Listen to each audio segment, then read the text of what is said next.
Russian കൂലിപ്പട്ടാളത്തിൽ ചേർന്ന മലയാളി യുവാക്കളിൽ ഒരാൾ കൊല്ലപ്പെട്ടു. കുട്ടനെല്ലൂർ സ്വദേശി ബിനിൽ ബാബുവാണ് മരിച്ചത്. ഇന്ത്യൻ എംബസി യുവാവിന്റെ മരണം സ്ഥിരീകരിച്ചു.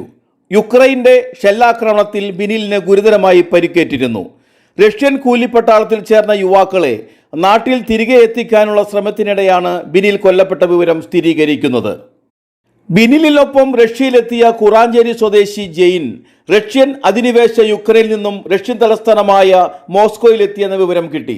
ജെയിൻ തന്നെയാണ് വാട്സപ്പ് കോളിലൂടെ മോസ്കോയിലെത്തിയ വിവരം കുടുംബാംഗങ്ങളെ അറിയിച്ചത്. ഉക്രൈനിലുണ്ടായ ഷെല്ലാക്രമണത്തിൽ ജെയിന് പരിക്കേറ്റിരുന്നു. ശേഷം കുറച്ചുനാൾ അവിടെയുള്ള ആശുപത്രിയിൽ ചികിത്സയിലായിരുന്നു.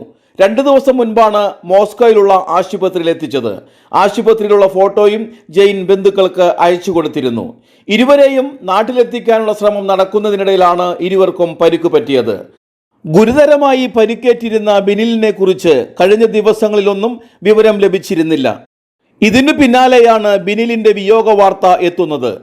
റഷ്യൻ കൂലിപ്പട്ടാളത്തിൽ ചേർന്ന കല്ലൂർ നായരങ്ങാടി സ്വദേശി കാങ്കിൽ ചന്ദ്രന്റെ മകൻ സന്ദീപും 2024 ഓഗസ്റ്റിൽ ഡോണസ്കിൽ വെച്ച് യുക്രൈന്റെ ഡോൺ ആക്രമണത്തിൽ കൊല്ലപ്പെട്ടിരുന്നു.